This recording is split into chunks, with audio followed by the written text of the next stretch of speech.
Eu acho que eu posso dizer sem dúvida de contradição, olha, sem exagero, que a maior pergunta que pode ser feita da humanidade realmente é perguntada na palavra de Deus. A pergunta mais importante de todas as perguntas da eternidade, de todas as perguntas que o homem pode ter, de todas as referências que eles podem fazer para trazer resposta para qual seja esta pergunta. Se você pensar assim, olha, a mais poderosa pergunta que pode ser respondida e perguntada é: quem é Jesus Cristo? Agora, mas como isso pode ser a coisa mais importante? Eu digo por quê? Se você pergunta para as pessoas lá fora, as 330 milhões de pessoas da população desta nação ou qualquer nação no mundo, não importa onde. Por exemplo, os muçulmanos dizem: Jesus foi um grande curador, mas ele não foi o Filho de Deus. Está me ouvindo? Os budistas dizem a mesma coisa. Ele era uma pessoa muito carismática, mas ele não era Deus manifesto na carne.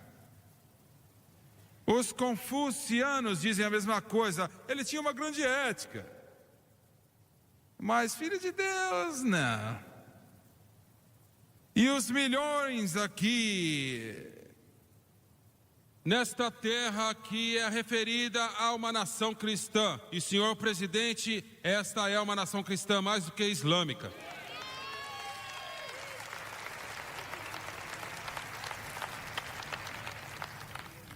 E você pergunta para eles sobre Jesus Cristo, muitos vão te dizer: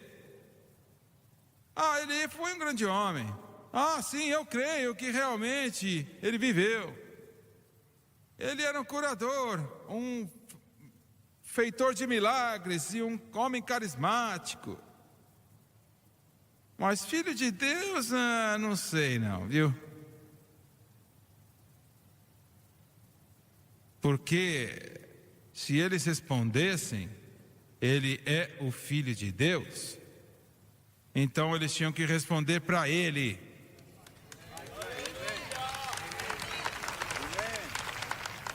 E deixa eu dizer isso de novo, eu quero que você entenda. Se eles admitissem e crescem no seu coração que ele é o Filho de Deus, Deus manifestado na carne,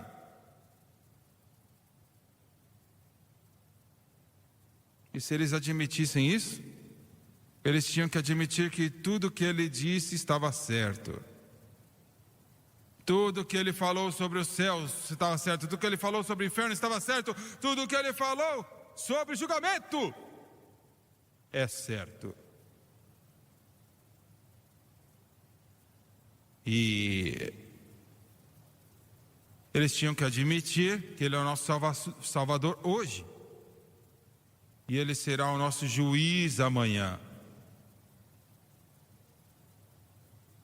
Então eles pensam que eles se absolveram disto e eu não sei, ou eu não acredito que ele é o Filho de Deus, mesmo que ele era um grande curador carismático e um fazedor de milagres. É porque eles não queriam responder para ele. Mas me escute: cada pessoa na face da terra que já viveu, vivendo agora e que viverá no futuro, terá que responder para Jesus Cristo. Responder isto: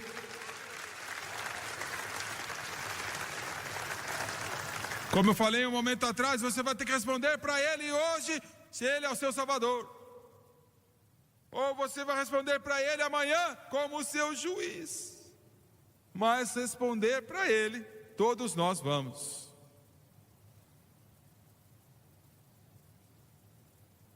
Se você quer saber o que Deus o Pai parece-se, Daniel falou que ele viu Deus o Pai, e ele o chamou o ancião de dias, no capítulo 7 do livro de Daniel. E ele viu o Filho do Homem vindo a ele no trono. João, o revelador, disse que ele viu o trono de Deus. E Deus sentado naquele trono, e ele viu o Cordeiro de Deus se levantando e pegando o livro das mãos dele. Apocalipse capítulo 4 e 5. Glória a Deus. Se uma pessoa é o Filho de Deus, quer dizer que eles são Deus. Você tem que chamar o nome dele Jesus, porque ele salvará o seu povo dos seus pecados. Jesus escolheu. Muitas pessoas, escolheu 70 pessoas, escolheu 12 pessoas, escolheu 3 pessoas. Os 12, como você sabe, são os seus discípulos. Os 70 também. E se você notar, vamos usar os 12 por exemplo, porque sabemos mais deles, não sabemos muito dos 70. Mas os 12, nenhum deles fazia parte da elite de Israel. Você sabia disso? Deixa eu falar de novo. Nenhum daqueles homens, ele orou a noite inteira para a vontade do Pai. Qual que eu devo escolher, Senhor? E o Pai disse a ele a quem escolher. E nenhum deles era da elite educada de Israel. Por quê? Eu não sei todas as razões por quê, mas eu tenho uma ideia por quê. Em primeiro lugar, quem eles eram? Todos, menos Mateus e Judas, né? Não sabemos que Judas era. Mateus era um coletor de impostos, os outros eram pescadores. Não tem nada de errado ser um pescador, mas eles não eram lá da lista dos grandes. Eles não eram da elite. Eles eram pescadores. Eles não sabiam nem ler nem escrever. Mas eles não tinham educação e aprendizado. Por quê? Eu não sei todos os detalhes por quê, mas eu sei alguma coisa. E é isto aqui. Não é que Deus está contra a educação. Não, olha, ele não gosta da ignorância, não. Eu espero que você entenda isso. Mas muitas vezes, dentro das Escrituras, não muitos poderosos, não muitos nobres são chamados. Isto é porque Deus tem uma maneira para que as pessoas sejam salvas e uma maneira para que os crentes vivam vitoriosamente. E quando o homem vem e tenta impor a maneira deles, então você tem problemas. E eu creio que essa é uma das grandes razões porque ele escolheu esses homens pescadores e um coletor de impostos, porque eles não tinham uma ideia preconcebida do que eles deveriam ser. Eles só falaram: Senhor, o que o Senhor disser está bom. Agora, 3 desses homens, ele escolheu dos 12, Pedro, Tiago e João. Tiago e João eram irmãos. Todos os 3 estiveram no negócio de pescaria quando Tiago e João, os filhos de Zebedeu. Negócio de pescaria. Pedro também era um pescador. Podia muito bem ser empregado por Zebedeu. Jesus, 3 vezes diferentes, pegou esses 3 homens de lado e os levou a um lugar que ele não levava mais ninguém. Pedro, Tiago e João. Quem eram eles? Pedro escreveu 2 das epístolas com o nome dele. Pedro foi usado por Deus em relação ao que nós sabemos, a não ser o apóstolo Paulo, maior do que qualquer um dos outros apóstolos. Toda vez que a igreja primitiva começava, e ele e os outros viriam para Jerusalém para adorar, ele orava pelas pessoas, como se ele estivesse andando nas ruas e cada um deles seria curado instantaneamente pelo poder de Deus. E chegou a um lugar que ele não podia orar por todos eles, mas quando ele andava, a sombra dele tocava essas pessoas. Meu Senhor, alguém aqui deve ficar feliz. Olha, glória, glória a Deus, glória a Deus, glória a Deus. E o aleijado se levantava e não era mais aleijado. Os olhos cegos eram abertos. O pecador leproso era limpo.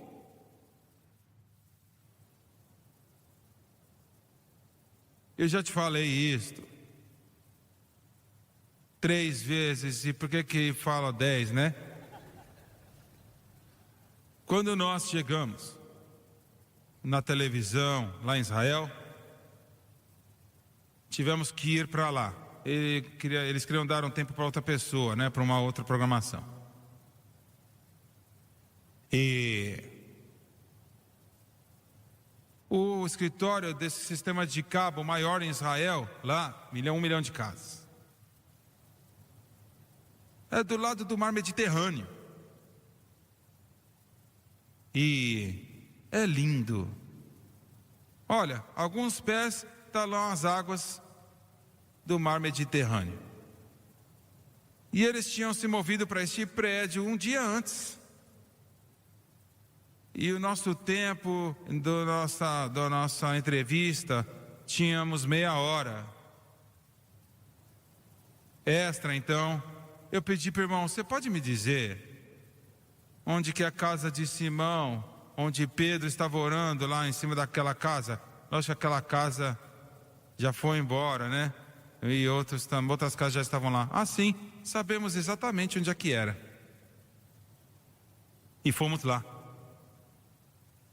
E era muito peculiar saber que Simão Pedro se levantou em cima de casas com aquela laje, né? Aquela laje plana, e buscou a face de Deus, e foi dado a grande visão da igreja gentil.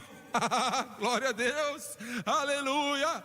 Isso incluiu eu, isso incluiu você, isso incluiu você, e você e todos vocês. Louvado seja Deus. E de lá ele foi para Cesareia. E Cornélios, Cafarnaum, e Cornélios foi salvo e batizado com o Espírito Santo em toda a casa dele. Nós estávamos lá e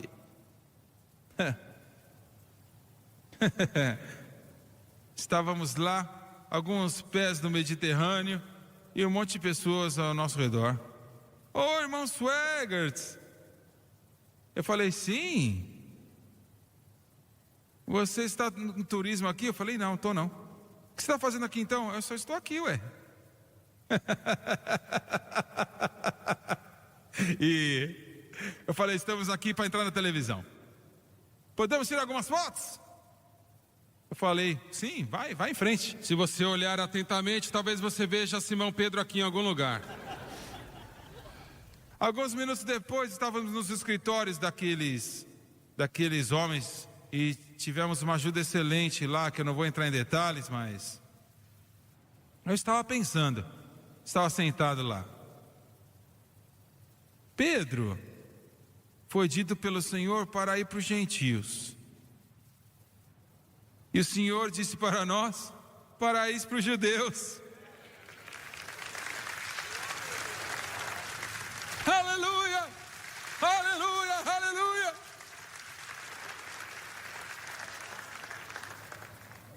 Pedro, quando ele foi assassinado, a predição diz que quando começaram a pregá-lo na cruz, porque ele morreu numa cruz, né? Ele diz: pare, por favor. Eu não sou digno de morrer como meu mestre morreu. me coloca de ponta cabeça, minha cabeça para baixo, e prega os meus pés então em cima. A esposa dele foi assassinada ao mesmo tempo.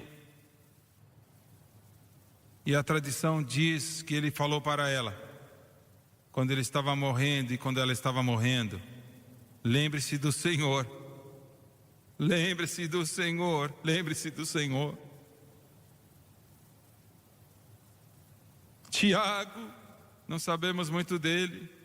Ele foi assassinado e morto, executado por Herodes, quando ele tinha 35 anos de idade.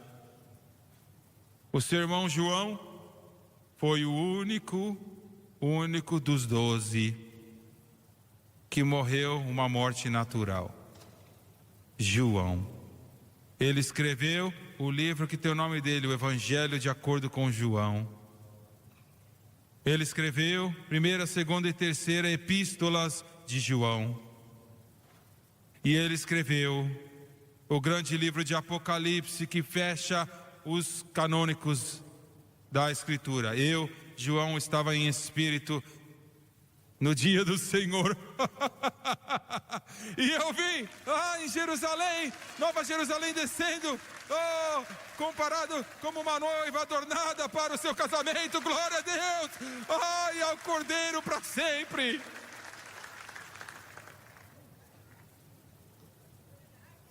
Eles disseram que os seus últimos meses de vida, ele viveu quase 100 anos, que era muito difícil naqueles dias. E ele disse: quando eu for embora, não haverá mais ninguém dos que viram o Senhor, que tocaram o Senhor, que ouviram o Senhor.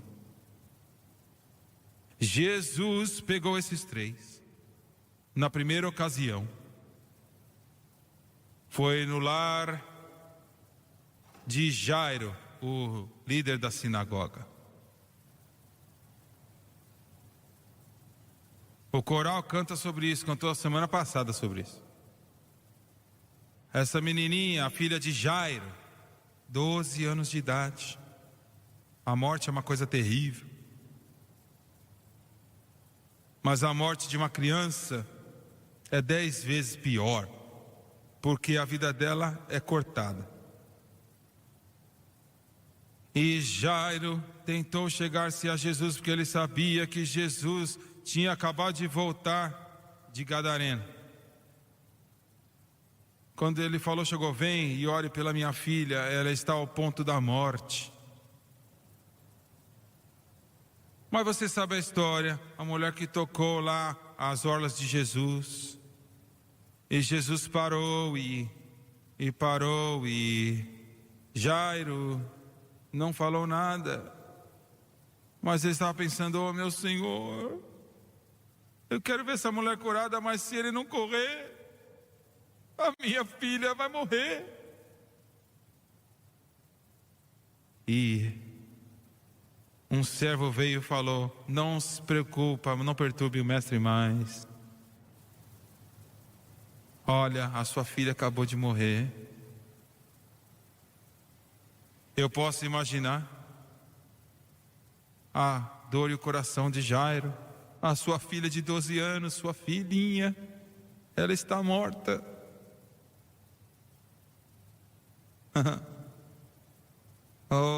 Mas os líderes da sinagoga, ele ia descobrir algo que nunca soube que existia. Jesus virou-se, todos os seus discípulos, falou: Pedro, Tiago e João, venham comigo. Onde nós vamos? Nós vamos para a casa de Jairo. Mas você viu falar: Senhor, ela já morreu. E Jesus nem explicou nada para eles, falou: vem comigo. Glória a Deus. E no texto diz que eles foram e eles foram em uma jornada, mas era uma jornada no mundo espiritual. E eu sei que Jairo deve ter pensado: o que ele está fazendo? Mestre, a minha filha acabou de morrer. Vem, Jairo, vem. Vamos lá. Glória a Deus. Pedro olhou para João, João olhou para Tiago e... Por que ele não perguntou para os outros discípulos? Eu não sei disto. Ele não me falou a você todas as coisas, ué.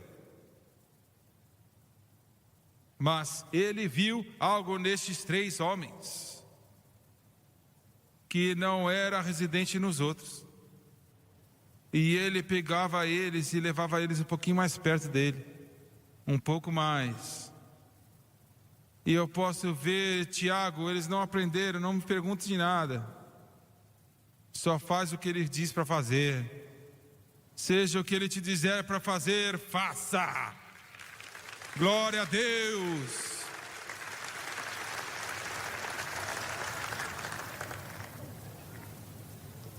E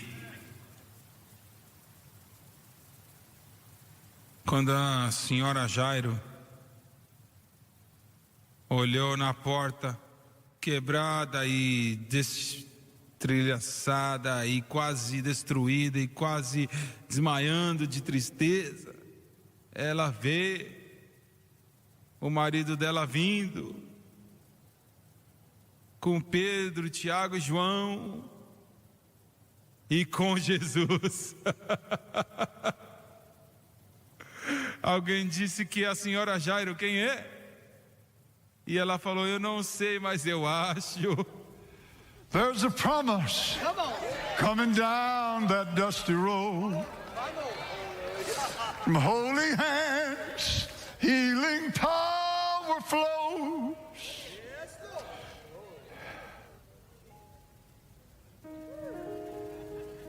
He holds the key to what you need. Death and hell, he will defeat. Because there's a promise coming down that dusty road.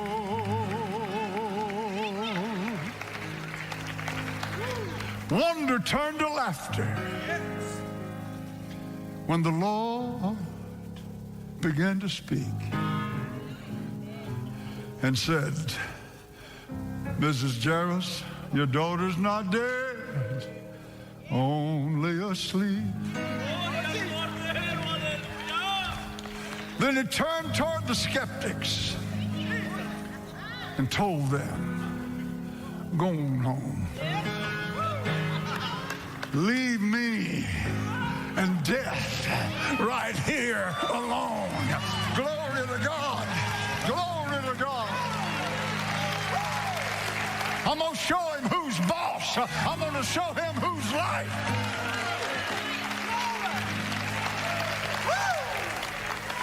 Then he laid his hand upon the child and looked death right square in the eyes.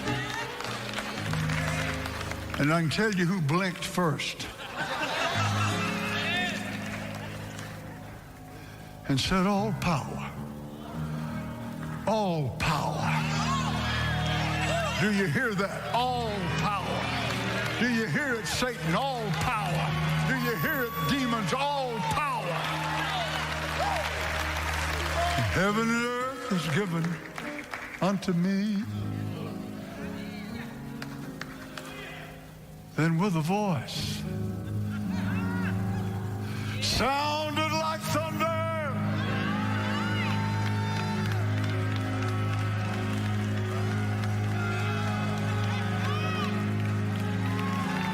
well, he hurled, said, Death, I'm going to show you how that David killed Goliath.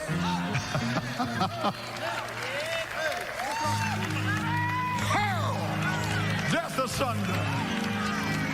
When he said, little girl, rise and be healed. But there's a promise coming down that dusty road. Glory to God.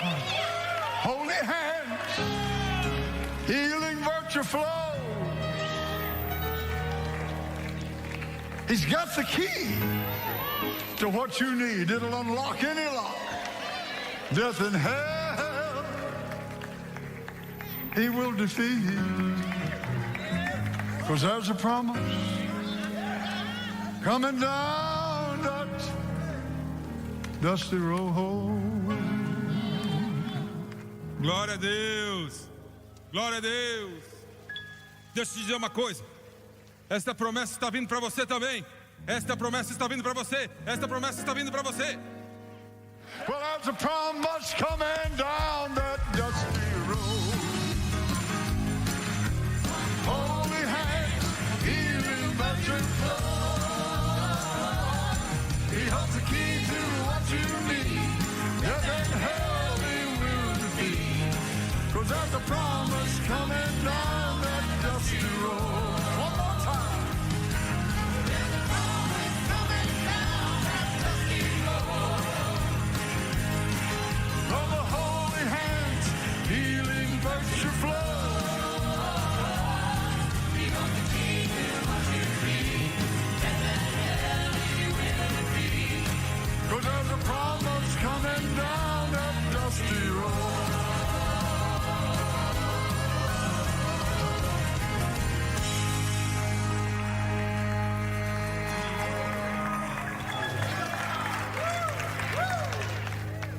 Agora você pode se assentar. Eu não acabei ainda não, ó.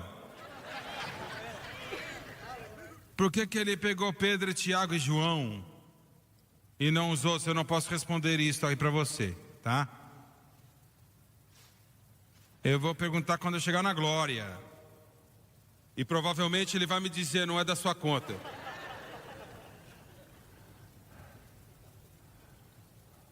Mas, isto eu sei. Ele queria mostrar para eles o seu poder. Ele queria mostrá-los o seu poder. Ele tinha poder até para ressuscitar os mortos. Você está entendendo? Você está entendendo? Ele tinha poder para ressuscitar os mortos, poder para curar o enfermo, mas ele tinha poder para ressuscitar os mortos. E, irmão, quando ele voltar com um clamor, com uma voz do arcanjo e a trombeta de Deus, e os mortos em Cristo ressuscitarão primeiro, e aqueles que estão vivos serão conhecidos e encontrarão com ele nos céus para se encontrar com o Senhor nos ares. Poder, poder, poder.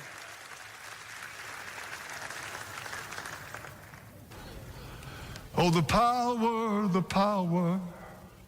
There's victory over sin and purity within.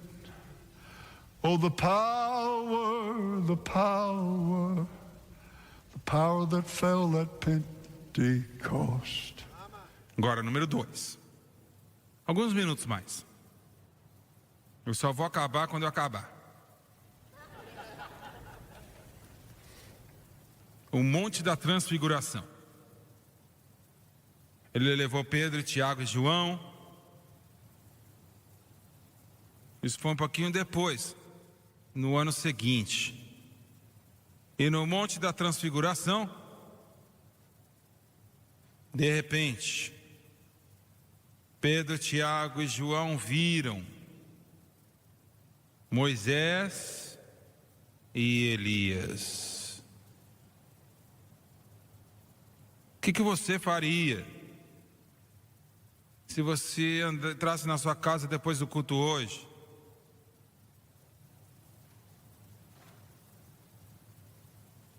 E lá estava um homem lá com uma roupa até o chão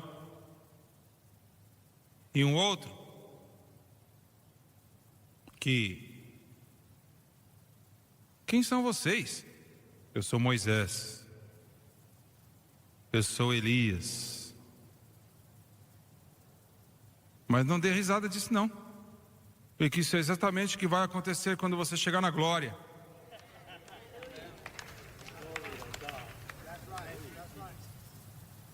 E de repente Jesus, o que estava nele, começou a brilhar para fora. A palavra grega para aquele brilho que veio dele toda a glória. E é isso que ele quer mostrar para os discípulos dele, Pedro, Tiago e João, a glória dele. Ele mostrou o poder e agora ele queria mostrar para eles a glória dele. A glória. Qualquer glória que um homem tem que ser dada para ele, sabe, de fora para dentro. Jesus, a glória dele foi de dentro para fora e mostrou-se para fora. A palavra grega para isto é stilbo. E na verdade quer dizer uma luz viva. Não há uma luz no mundo que eu saiba que é viva, mas toda a vida vem da luz. Sem a luz não há vida. Você já foi na escola bastante para saber o que eu estou falando? Sem a luz, L-U-Z, não existe vida.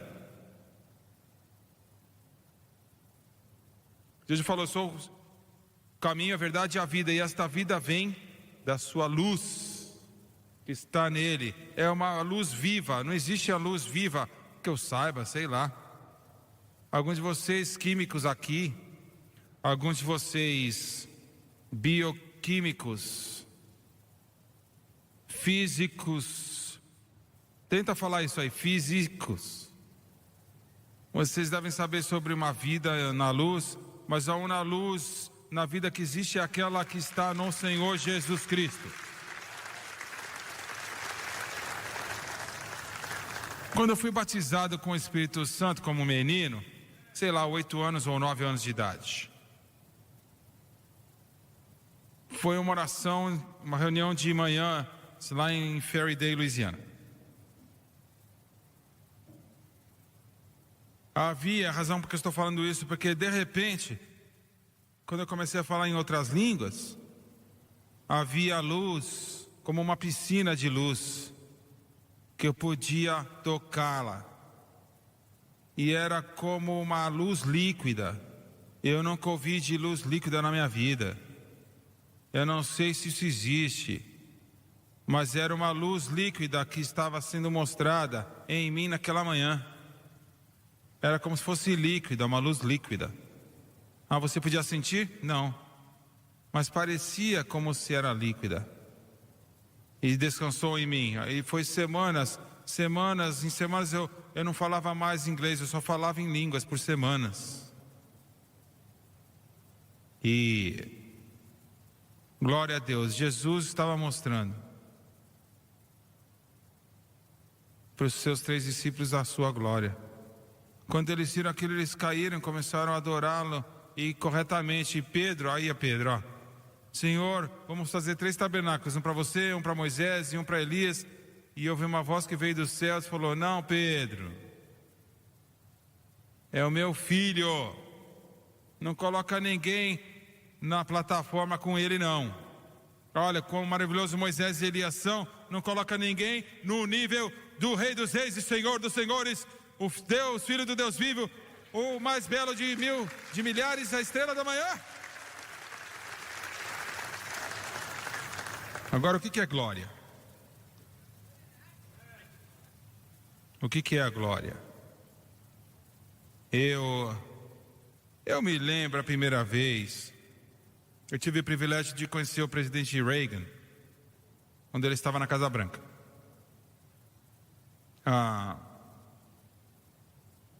Eu não sei quem estava comigo naquele dia, eu não me lembro, mas enquanto eu estava dando a minha identificação lá no portão da segurança, e disseram: siga esse caminho. Nos 2 lados daquele caminho, eu não sei quem eles eram, para que eles estavam lá, talvez eles faziam uma vez por semana, não sei. Haviam representantes de todas as forças armadas, Exército, Marinha, Aeronáutica, a costa, todos vestidos nas suas vestes de festa, né? Formais. E eles estavam lá em atenção, em prontidão. E foi uma vista muito bonita. Você andava naquela linha e eles estavam em prontidão. E haviam estes homens. E entramos. Algumas pessoas nos reconheceram e falaram, venham para cá, e seguimos eles. Era uma mesa muito longa e eles deram instruções, mas em alguns momentos o presidente entrou. E a presidência dos Estados Unidos ainda é o cargo mais poderoso na face da terra. Cada um se levantou, todos, claro, todos se levantaram. Haviam fotos e câmeras de televisão e então falaram para nós, podem se assentar. E tudo isto é glória. É a magnitude daquele ofício, aquela posição, aquela pessoa. Está me seguindo? É a magnitude. Este mundo nunca viu nenhuma glória como a que Jesus Cristo tem e será quando você vê para sempre e sempre. Glória a Deus. Eu não tenho vocabulário, olha, o conhecimento até começar a dizer para você da glória dele. Aleluia, mas eu sei disso. Ele vai nos dar uma grande porção da glória dele. Aleluia! Como que você sabe? Porque nós vamos receber a glória, corpos glorificados. Glória a Deus. E por último, give me that exquisite pain. Let's die a little more again and again. Make me yours, my mega gooey. The endless craving, draw me through the dream. Kiss my haunted hollow eyes. All my colors bleed beneath your lies. Go ahead and break me down, upside down in your twisted town. The madness in your sweetness deep. In your arms my heart can't sleep. I'm a phantom caught on strings, held tight in dark delight. Rising, falling, everything feels wrong but right. Set me on fire, let me scream your name. Sugar burned and breathless, bound to your flame. Oh, Megagumi, won't you play this game? Wrap me up in silken threads, then rip me open wide. Peel me to the center, there's nothing left to hide. Spin me dizzy, hold me still. Drain me, claim me, take your... por último, horas antes dele morrer, ele vai para o jardim do Getsemane e ele leva Pedro, Tiago e João com ele. E ele mostrou para eles o poder, ele mostrou para eles a glória. Você vê, Jesus era uma pessoa normal. Ele cresceu no lar de uma pessoa normal. Ele não era de Aristóteles. Ele cresceu na casa de um servo, uma pessoa normal. Não havia classe média naquela época. Somente os pobres ou os ricos. E os discípulos o viram como ele realmente era, a sua glória. Ele levou os três no jardim do Getsemane. Ele disse para eles, vamos um pouquinho mais distante, longe dos outros. E eles fizeram isso. Eles não fizeram muito bem, viu? Ele estava chorando e clamando a Deus, Senhor, se for possível, afasta de mim este cálice. E os discípulos dele, olha, de maneira alguma, eles estavam sonolentos. Falavam, vamos um pouquinho mais para frente. Lá no jardim, eles foram. E ele começou a orar e clamar a Deus. Através do estresse, ele começou a suar profundamente. E o suor começou a virar gotas de sangue. E as capilares das suas veias começaram a quebrar da pressão na sua pele. Se fosse possível, passe esse cálice de mim, Senhor. Mas então, não seja feita a minha vontade, mas a tua vontade seja feita. Agora, eles queriam dormir, mas ele disse: não podeis vigiar por 1 hora. Ele realmente nunca os repreendeu. Queremos culpá-los, mas a gente não faz nada diferente. Eles estavam no meio de um estresse e uma presença da morte que estava lá, que deixou eles sonolentos. Mas eles tinham visto o poder dele e a glória dele. Eles agora testemunharam o seu sofrimento. E senhoras e senhores, tudo que podemos fazer como crentes é entender um pouquinho do sofrimento físico que ele passou na cruz. Então, não podemos entender a parte espiritual. Ele que não conheceu o pecado, se tornou uma oferta do pecado, para que nós nos tornemos a justiça de Deus nele. Glória a Deus. Ele sofreu. E muitos cristãos hoje fizeram a coisa errada. Eles confundem tudo e acham que a cruz é um lugar para você sofrer. É onde ele sofreu. Se você acha que você pode sofrer mais do que ele e adicionar algo para o que ele fez, você está errado. Ele já sofreu para que nós não precisássemos sofrer. Glória a Deus. A cruz não foi uma derrota, foi a maior vitória que o homem já testemunhou na face da terra. Aleluia! Glória a Deus! O poder dele, a glória dele e o sofrimento dele. Eu escutei o testemunho de um homem que era o líder do departamento de psicologia, que ajudou prisioneiros na cadeia no estado dele. Ele escreveu não sei quantos livros. Amigos vieram visitá-lo, ele e a esposa dele. E o amigo falou assim: eu entendo que você tem um cassino aqui, vamos lá no cassino. Ele nunca tinha ido num cassino na vida dele, mas ele foi. E quando ele colocou a primeira moeda naquela máquina e puxou aquela alavanca, ou apertou o botão, seja lá o que for, ele ficou viciado. É quão poderoso era. Ele ficou viciado. Para encurtar a história, não importa o fato de que ele era um professor de uma universidade ou ele era o líder de um departamento de psicologia no estado dele.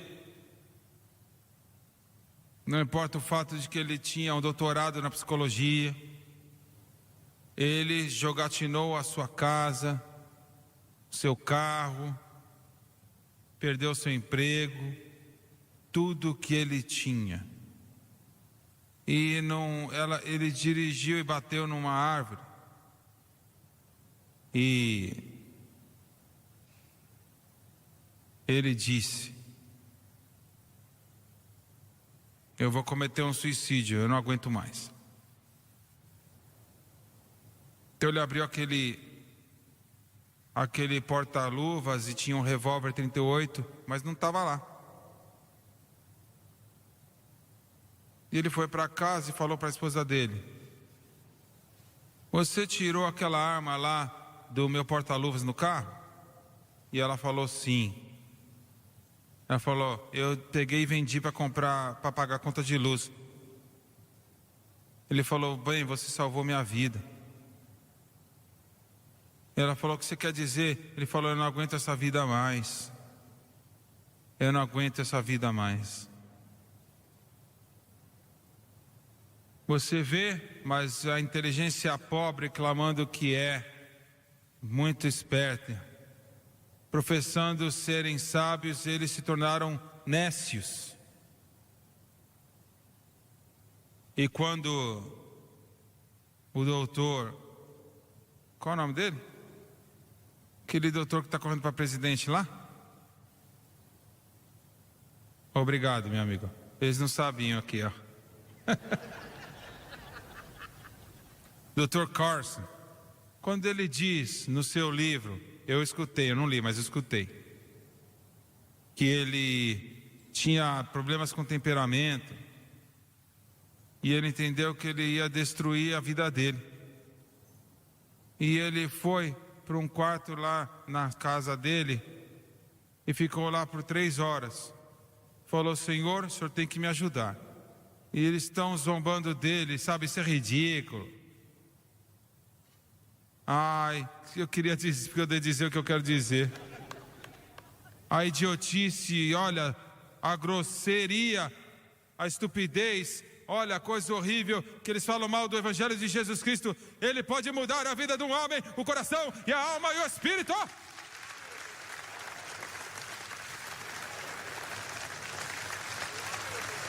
Glória a Deus! Essa é a sua resposta, essa é a sua resposta, é a única resposta.